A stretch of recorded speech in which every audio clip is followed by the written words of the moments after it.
मनुष्य के अंदर जब कई कड़ियां जुड़ती हैं तो वह आध्यात्म की ओर अग्रसर होता है। इनमें से ग्रैटिट्यूड यानी अहोभाव भी एक कड़ी है। यानी अहोभाव मनुष्य को आध्यात्म की ओर ले जाने वाली कड़ियों में से एक है। अगर हम विचार करेंगे तो जीवन को चलायमान रखने के लिए मूलभूत आवश्यकताओं को कुदरत ने हमें बहुतायत में दिया है। भंडार भरे हुए हैं, कुदरत के पास कोई कमी नहीं, और कुदरत को इसके लिए हमारी कोई ज़रूरत भी नहीं, और न ही वह हमसे कुछ इसके एवज में ले रही है, और न ही हमारा कोई अंशदान है। जैसे सूरज की हमें ज़रूरत है और वह रोज़ हमें हमारी आवश्यकता को पूरा करता है, मगर सूरज को हमसे न तो कोई अपेक्षा ही है और न ही हम सूरज के निकलने में या छिपने में उसकी ऊर्जा में कोई अंशदान कर रहे हैं। इसी प्रकार हवा है, हमें पर्याप्त मात्रा में ऑक्सीजन मिल रही है, मगर हम ऑक्सीजन के लिए कुदरत को कोई अंशदान प्रत्यक्ष रूप से नहीं करते। इसी तरह फसल है, लेकिन फसल की जरूरत हमें है, हम उसे उगाते हैं, लेकिन फसल को हमसे कोई अपेक्षा नहीं। यानी कुदरत हमारे ऊपर कृपा कर रही है। यह ग्रेस है कुदरत का कि हमें सब कुछ हमारे अस्तित्व में आने से पहले ही मिला हुआ है, हमारे लिए बना हुआ है, और हमेशा ही बिना किसी अपेक्षा के हमारे ऊपर कृपा हो रही है, ग्रेस हो रही है। मगर मनुष्य अपने हर एक कृत्य में अपना फायदा या गणित लगाता है, कैलकुलेशन करता है, और इसी वजह से आज उसका जीवन इतना दुख और पीड़ा से भर गया है। वह कुदरत से कुछ सीख नहीं पाया, वह कुदरत के प्रति अहोभाव यानी कृतज्ञता नहीं दिखा पाया। कृतज्ञता व्यक्त करना उसे नहीं आया, उसे पता ही नहीं। उसकी जिंदगी का बड़ा हिस्सा स्वार्थ से भरा है, और इस वजह से उसके अंदर होश, अवेयरनेस या जागृता के बजाय प्रमाद छा गया है। जीवन में प्रमाद यानी मूर्छा आती ही तब है जब मनुष्य उतना ही देख पाता है जिसको वह स्वार्थवश अपने लिए जरूरी समझता है, फायदेमंद समझता है। अगर पुराने समाज को देखें और आज के समाज को देखें तो जो अंतर समझ में आता है उसका कारण है स्वार्थ, सेल्फ सेंटर्डनेस। आज मनुष्य बहुत स्वार्थी हो गया है, और इस स्वार्थ के कारण उसका सरकमफ्रेंस, उसका दायरा, उसका देखने का दायरा, उसका सोचने का दायरा, उसका समझने का दायरा, सब कुछ छोटा होते जा रहा है, सिकुड़ता जा रहा है। क्योंकि जहां स्वार्थ आया वहां मनुष्य सिकुड़ने लगता है, क्योंकि लेने में मनुष्य सिकुड़ता है और देने में मनुष्य फैलता है। यह कुदरत का नियम है कि जिसने जितना दिया देना सीखा वह व्यक्ति उतना ही विराट होने लगता है। और कुदरत से हमें यह सीखना चाहिए, क्योंकि कुदरत हमें एबंडेंस में दे रही है, इतना दे रही है, लेकिन हम कृतज्ञता व्यक्त नहीं कर पाते। क्यों? क्योंकि हमें दिखाई ही नहीं दे रहा है। हमारी आंखें स्वार्थवश धूमिल हो चुकी हैं, धुंधली हो चुकी हैं, उनमें दिखाई नहीं देता, उनमें सिर्फ उतना ही दिखाई देता है जितना उसका फायदा है, उसको क्या मिल रहा है उतना ही दिखाई देता है। फायदे को देखने वाला व्यक्ति, स्वार्थवश जीवन जीने वाला व्यक्ति अस्तित्व से जो मिल रहा है उसको जान ही नहीं पाता, समझ ही नहीं पाता, और उसका जीवन सिमट कर रह जाता है। वह अपनी दुनिया बनाना चाहता है, मगर उसकी दुनिया कितनी बड़ी होगी सोचो। वह अपनी दुनिया में अकेले ही होता है। यहां तक कि स्वार्थ से, अपने मैं भाव से, अपने सेल्फ सेंटर्डनेस से भरे व्यक्ति के साथ उसका अपना, जिसको वह अपनी फैमिली कहता है, अपना परिवार कहता है, मेरा अपना कहता है, उसका वह भी नहीं होता, क्योंकि वह सबके ऊपर अपने स्वार्थवश विचार थोपना चाहता है। वह विचार थोपे नहीं जा सकते, और फिर एक दिन रिएक्शन होता है, विचारों में मतभेद होता है, और कलह कलेश से उसकी 2 या 4 आदमियों की दुनिया नरक में बदल जाती है, और वो व्यक्ति हमेशा अकेले ही रहता है। अकेले जीवन ही उसका जीवन है, क्योंकि स्वार्थ अकेला कर देता है।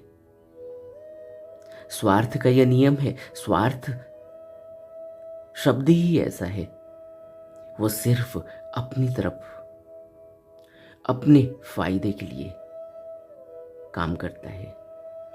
और जिस व्यक्ति ने भी अपने फायदे को अहम रखा, और जैसे जैसे वह फायदा, उसका अपना फायदा, सिर्फ अपना फायदा उसकी जिंदगी में बढ़ता जाता है, वह सिकुड़ता जाता है, और उसकी जिंदगी अपने में ही सिमट जाती है, वह अकेला रह जाता है।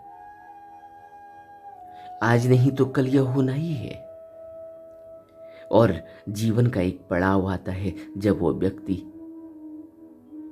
सिर्फ अकेला रहता है, उसका अपना भी उसके साथ नहीं होता। हमें जीवन को समझना चाहिए। यह जीवन ऐसा नहीं है कि जैसा हम चाहेंगे वैसा ही चलेगा। हम कुदरत के हाथों में कठपुतली की तरह हैं, पपेट, और हमें अपने को उसकी कृतज्ञता में, उसके अहोभाव में छोड़ना चाहिए। अहम भाव जैसा यहां कुछ है नहीं, और अहोभाव सबसे बड़ा है। अहोभाव जैसा कुछ नहीं, अहम भाव जैसा, मैं और मेरा जैसा यहां कुछ भी नहीं, और अहोभाव से बड़ा यहां कुछ भी नहीं।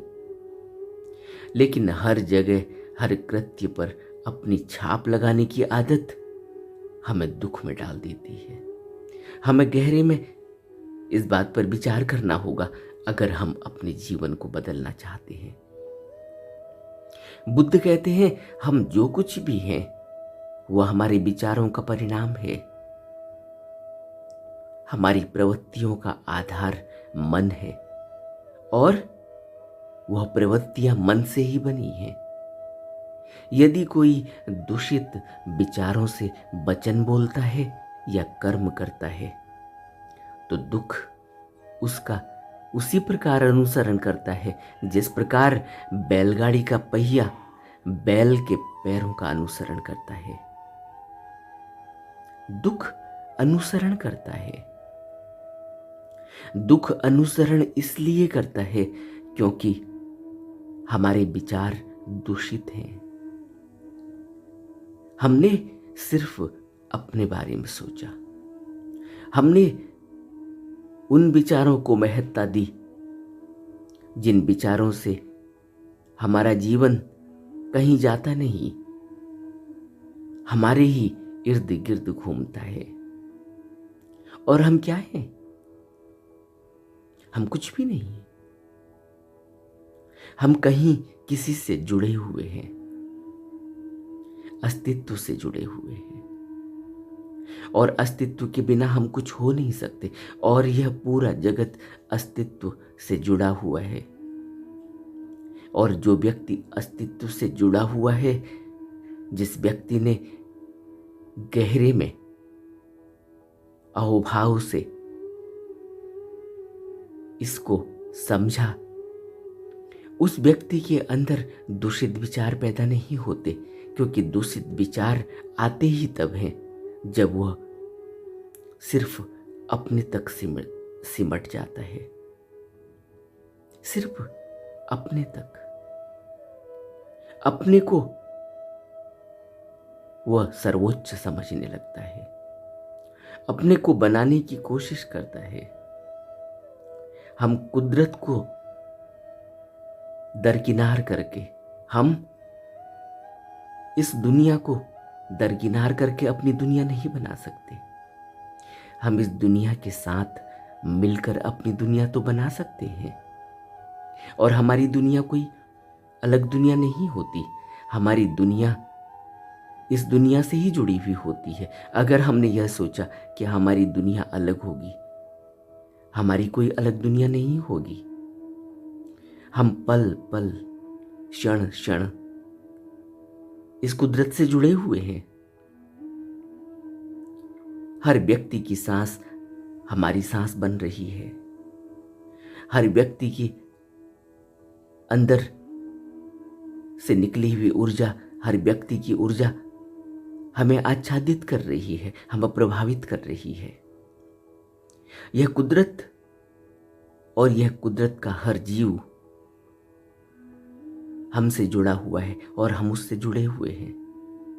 हम इसको काट नहीं सकते, हम इसको तोड़ नहीं सकते। और जब भी हम यह कोशिश करेंगे, उसी समय हमारे विचारों में दुर्भावना आने लगेगी, दूषित होने लगेंगे विचार। और जिसका भी अहम उसके विचारों में झलका, जिसने भी विचारों में अपने आप को ऊपर रखा, अपने सेल्फ सेंटर्डनेस को, अपने जीवन को महत्ता दी, अपना मूल्यांकन करके अपने को सबसे ऊपर रखा, और यह सोचा कि उसके अनुसार यहाँ और लोगों का जीवन चल रहा है जो उससे जुड़े हुए हैं। यह अहंकार है। किसी व्यक्ति का जीवन किसी निश्चित व्यक्ति से नहीं चलता, यह कुदरत से चलता है। कुदरत सबसे पहले है। बच्चा पैदा होता है, सबसे पहले सांस लेता है, और वह सांस कुदरत ने पहले से ही उसके लिए रखी हुई है, उसके पैदा होने से पहले। इसी तरह उसको अस्तित्व की ऊर्जा चाहिए। वह अस्तित्व की ऊर्जा उसके आने से पहले ही कुदरत ने उसके लिए रखी हुई है।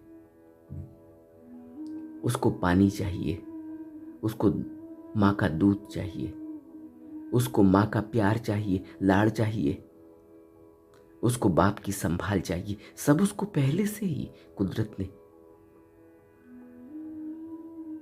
दे रखी है। और जैसे जैसे उसके अंदर विचार प्रबल होते हैं, मन प्रबल होता है, और वह यह सोचता है कि वह जो कर रहा है तब हो रहा है, वह जो सोच रहा है तब हो रहा है, वहीं अहम घर कर जाता है। इसीलिए बुद्ध कह रहे हैं कि हमारी प्रवृत्तियों का आधार मन है, हमारे विचारों का परिणाम हम हैं। हम जो कुछ भी हैं अपने विचारों का परिणाम है, और हमारे क्या विचार हैं यह हमें देखना होगा। अगर हमारे विचारों में दूषितता है, अगर हमारे विचारों में संकोच है, संकुचित है, अगर हमारे विचार में अहंकार भरा हुआ है, अगर हमारे विचारों में लोभ भरा हुआ है, मोह भरा हुआ है, द्वेष भरा हुआ है, अगर हमारे विचारों में दूसरे का छीन लेना दूसरे का हड़प लेना, दूसरे को दुखी करना और अपने सुख की कल्पना दूसरे को दुखी करके या दूसरे को छीन करके, दूसरे का छीन करके, दूसरे का ले करके या किसी भी तरह से अपने को सुखी रखने की भावना है, जिससे दूसरे का अहित होता है, जिससे यह कुदरत प्रभावित होती है। फिर हम कभी सुखी नहीं हो पाएंगे। फिर दुख हमारा वैसे ही पीछा करेगा जिस तरह बैलगाड़ी का पहिया बैल के पैरों का पीछा करता है, अनुसरण करता है। यह बुद्ध कहते हैं। हमें अपने विचारों को देखना होगा, बहुत गहरे में देखना होगा।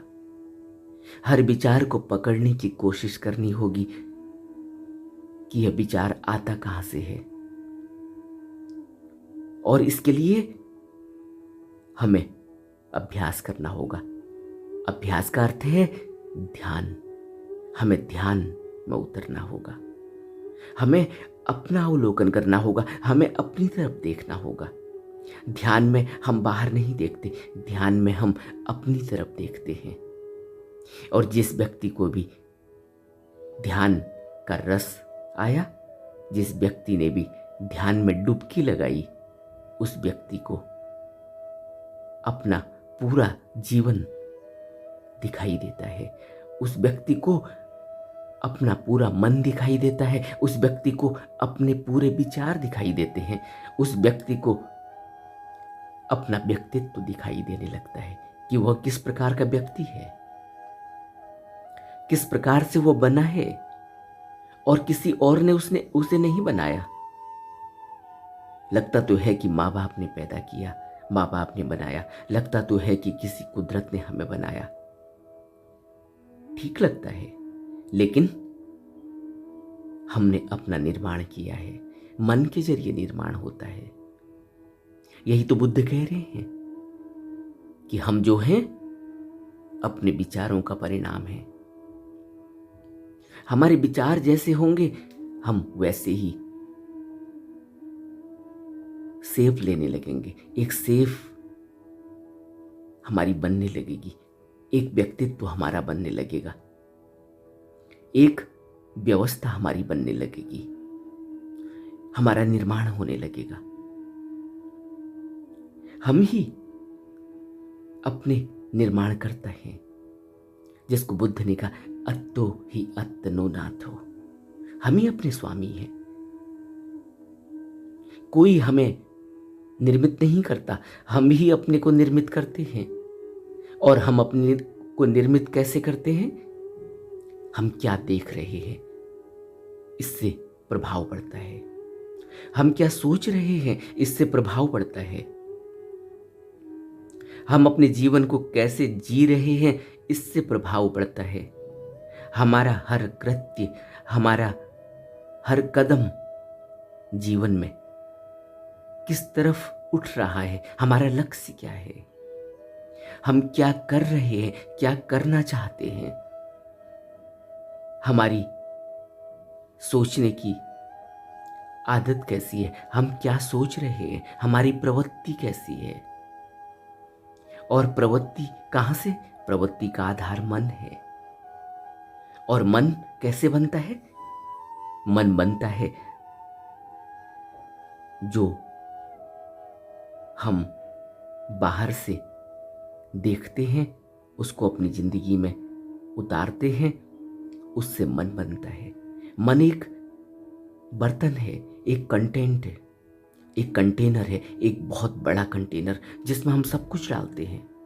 हम क्या देख रहे हैं, हम क्या सोच रहे हैं, हम क्या बोल रहे हैं, हम क्या सुन रहे हैं, और हम क्या बाहर से शब्दों के माध्यम से और किताबों के माध्यम से और ज्ञान के माध्यम से, बाहरी ज्ञान के माध्यम से, और बाहर के जो भी कृत्य चल रहे हैं, जो भी दृश्य चल रहे हैं, उन दृश्यों से हम जो लेते हैं, जो भी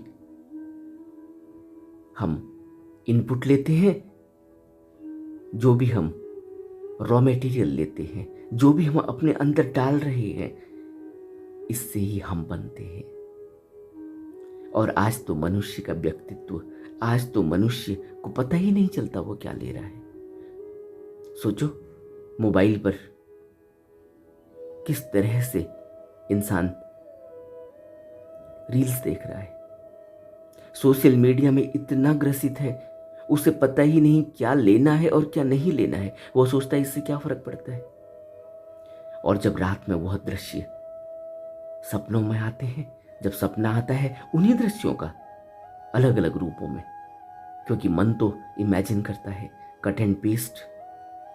जितनी रील देखी, जितने तरह के दृश्य देखे, क्या देखा, जितना भी देखा, उसको सब यह उसको मिला जुला कर एक नया रूप बनाकर पेश करता है। और जब उस तरह के विचार उठते हैं, उस तरह के सपने उठते हैं, कॉन्शियस में ही नहीं, सपनों में, जब मनुष्य नींद में चला जाता है, फिर वह कहता है कि मुझे यह सपना क्यों आया।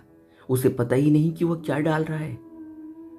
जिस तरह से हम भोजन लेते हैं और शरीर को स्वस्थ रखने के लिए हमें अच्छे भोजन की ज़रूरत होती है, उसी तरह मन को स्वस्थ रखने के लिए, एक अच्छे मन के लिए हमें अच्छे विचारों की ज़रूरत होती है। और अच्छे विचार कहाँ से आएंगे? अच्छे विचार आएंगे कि हम क्या विचारों, क्या मन को भोजन दे रहे हैं। मन का भोजन विचार है। जिस तरह शरीर का भोजन अन्न है, उसी तरह मन का भोजन विचार है। और विचार जो हम बाहर से इंद्रियों के जरिए लेते हैं, हम क्या लेते हैं, हमारी क्या टेंडेंसी है, उसी का प्रभाव पड़ता है। हमें अपने जीवन को देखना होगा। अगर हम अपने प्रति सचेत हैं, अगर हम अपने प्रति ईमानदार हैं, तो अपने जीवन की तरफ देखना होगा, अपने मन की तरफ देखना होगा, अपने शरीर की तरफ देखना होगा। अगर हम अपने प्रति ईमानदार नहीं और अभी भी हम यही सोचते हैं कि दूसरे से हमारा जीवन चलेगा, तो फिर दूसरे से हम क्या लेंगे? और मन दूसरे से क्या लेता है? मन जिस तरह से बनाया हुआ है, जिस तरह से प्रवृत्तियां उसमें बनी है, वो वही देखेगा। दूसरे से भी वह, अगर वह नकारात्मक सोच रखता है तो दूसरे से भी वह नकारात्मक ही लेगा, सकारात्मक नहीं लेगा। और अगर वह सकारात्मक प्रवृत्तियों वाला है, बना रखा है उसको ऐसा, तो फिर वह सकारात्मक देखेगा। हमने उसको कैसा बनाया है, इसके लिए हमें उसका अवलोकन करना होगा। कोई दूसरा हमें नहीं बता सकता। कोई कैसे हमें बता सकता है? बुद्ध तो बता सकते हैं, लेकिन बुद्ध के पास क्या हम जा पाएंगे? हम बुद्ध को भी तो नहीं मानते। हम बुद्ध के प्रति भी तो हमारा इतना विश्वास नहीं, इतना अडोल धैर्य और साहस हमारे अंदर नहीं कि कोई बुद्ध होगा। किसी के नजदीक जाया जाए, कहीं रुका जाए, हम रुकना भी तो नहीं चाहते। हम बाहर से देखते हैं और मन के जरिए देखते हैं, और मन के जरिए हम किसी व्यक्ति को क्या असेस कर पाएंगे? मन के जरिए, जैसे मैंने कहा, कि हम वही असेस करेंगे जो हम हैं।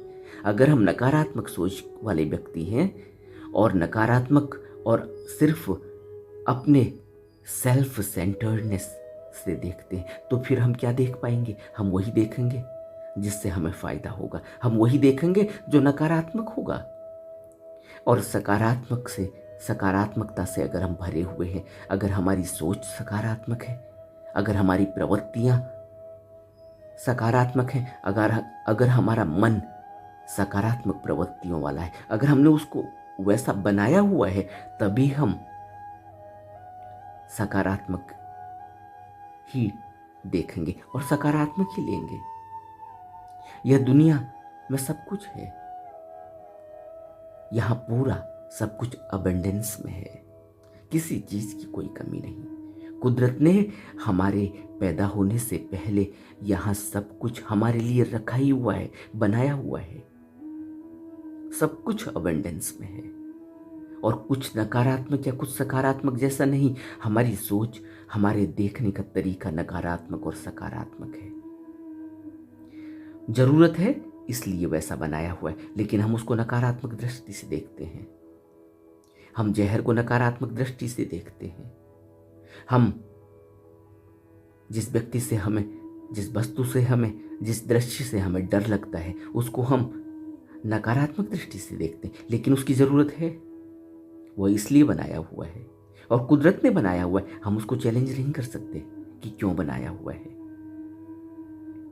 एक घर में 2 बच्चे पैदा होते हैं और 2 जुड़वे बच्चे पैदा होते हैं, लेकिन दोनों का सोचने का तरीका अलग है। एक बहुत नकारात्मक है, एक बहुत सकारात्मक है।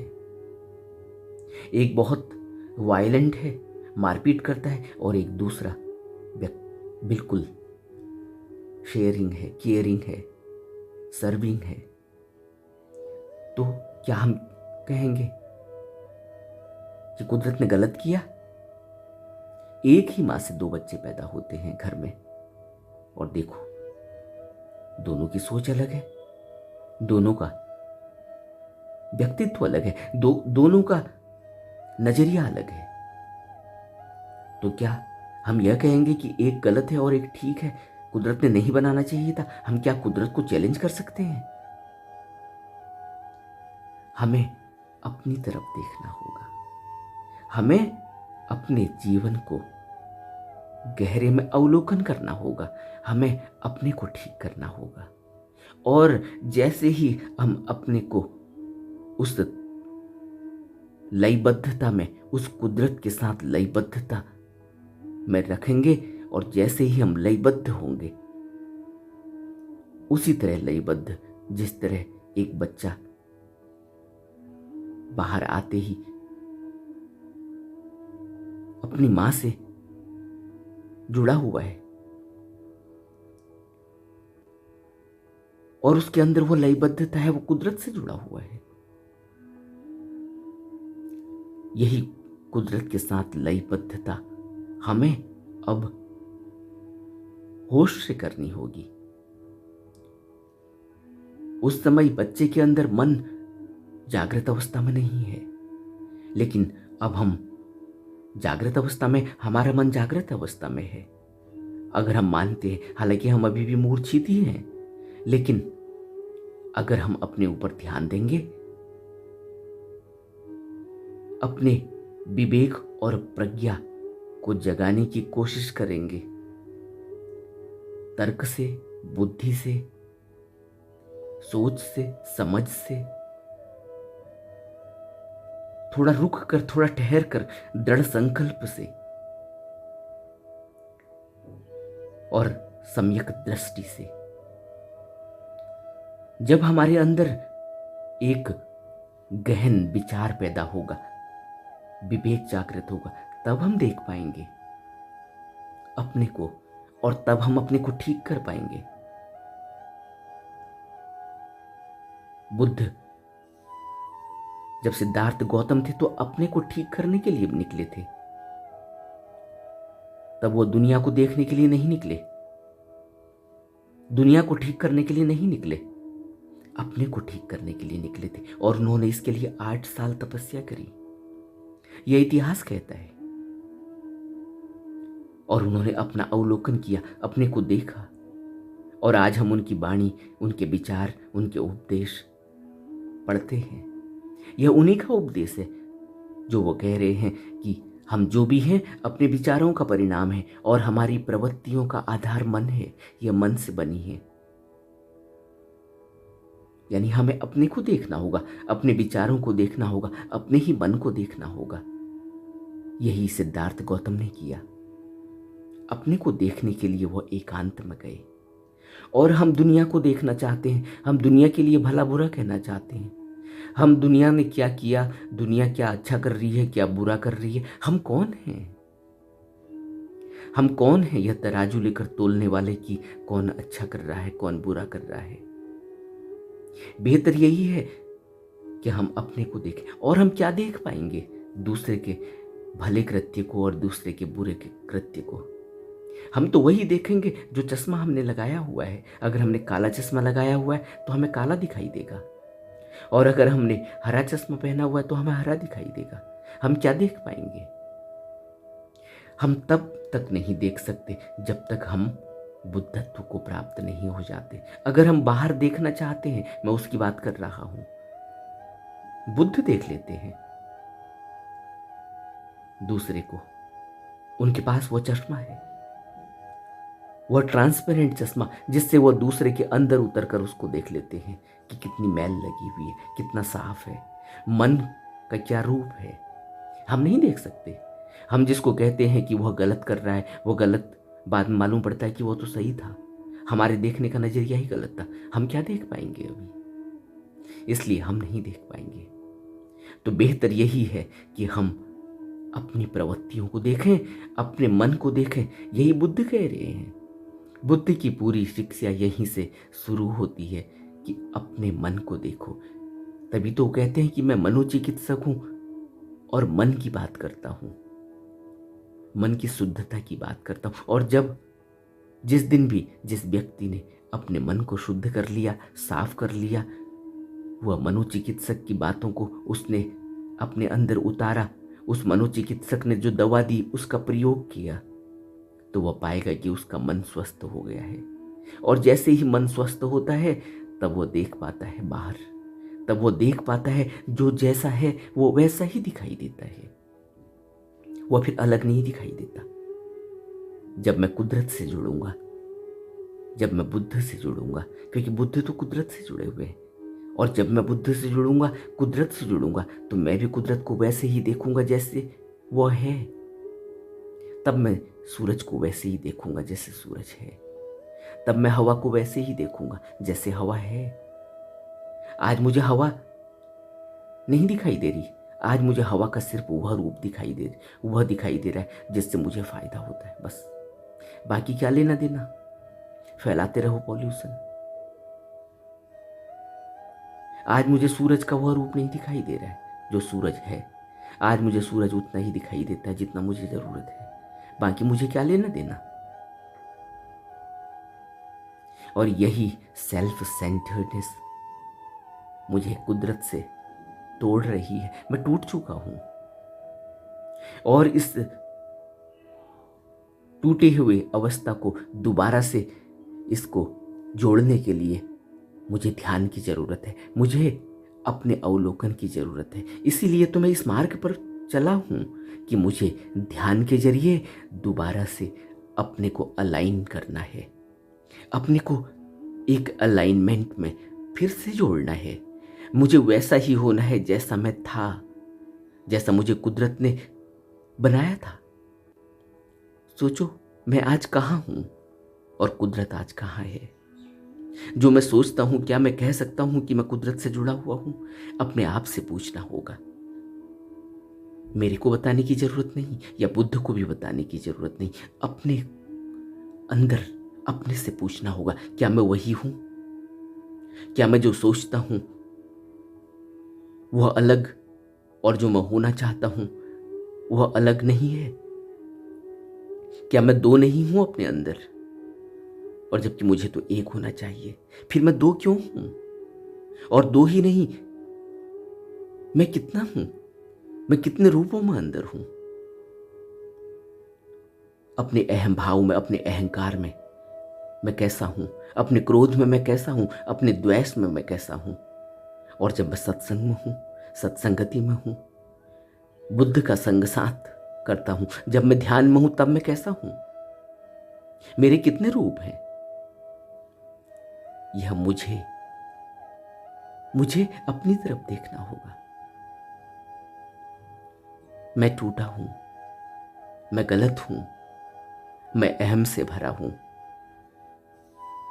मेरे अंदर दुर्भावनाएं हैं, मेरे अंदर दूषित विचार हैं,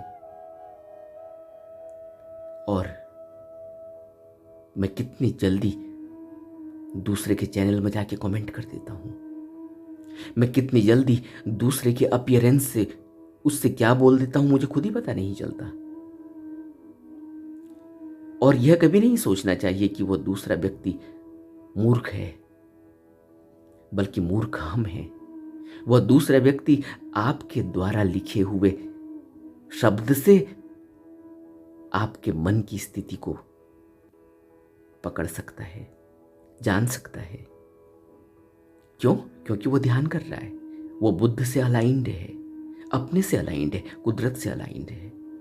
इसलिए कभी भी यह गलतफहमी नहीं करनी चाहिए कि कोई व्यक्ति कुछ नहीं जानता, जैसे हम हैं वैसा ही दूसरा है।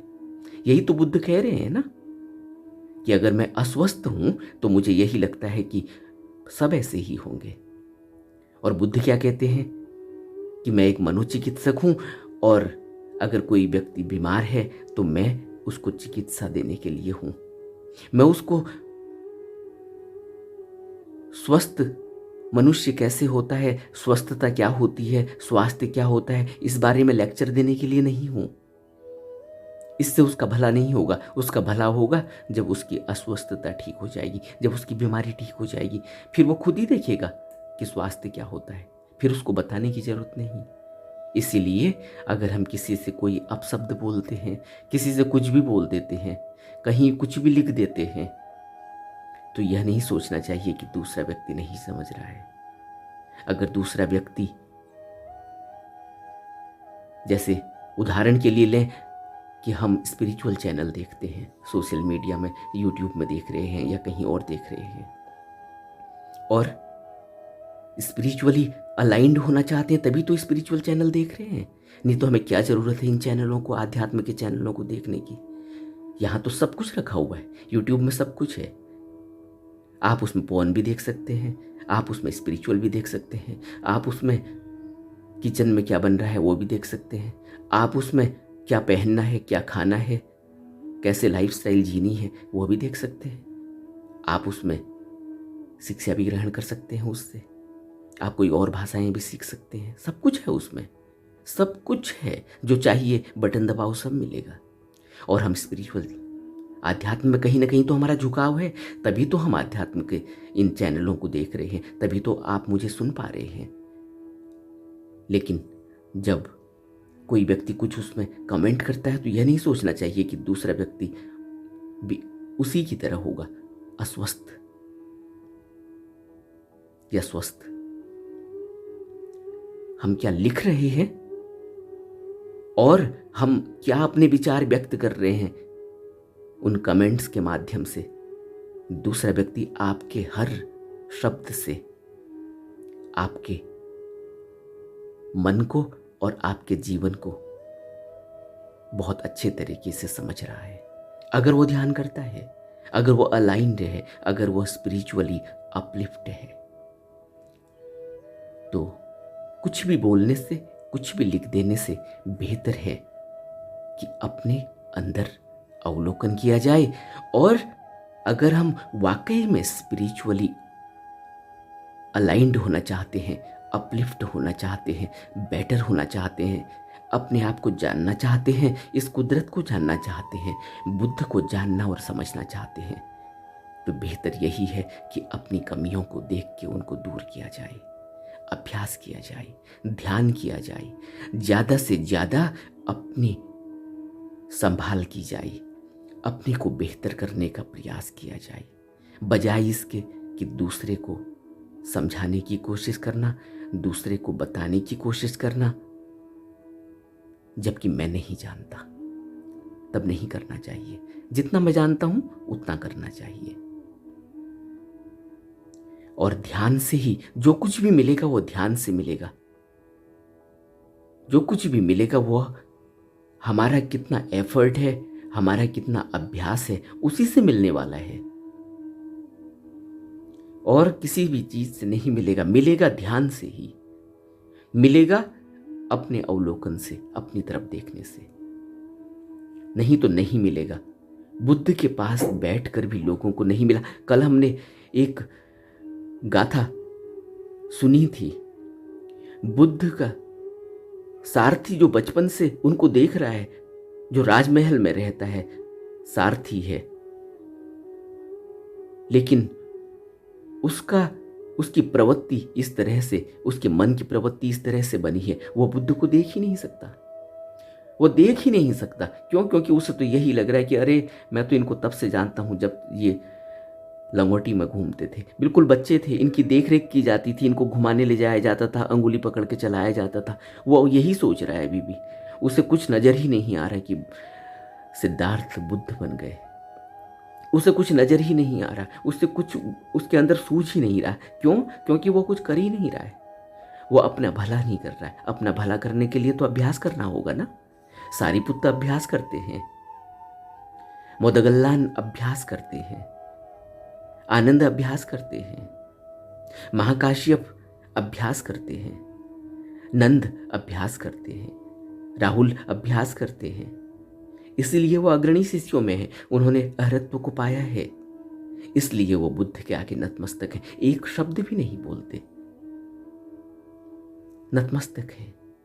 बुद्ध ने जो आदेश दिया वो सर माथे पर है।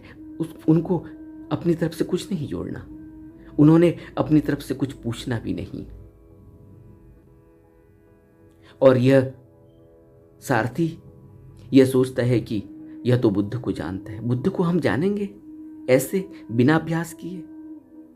इसलिए हमें गहरे में अभ्यास करना होगा। जो मिलेगा वो अपने ही ध्यान करने से मिलेगा। इसलिए ज्यादा से ज्यादा अभ्यास करना चाहिए।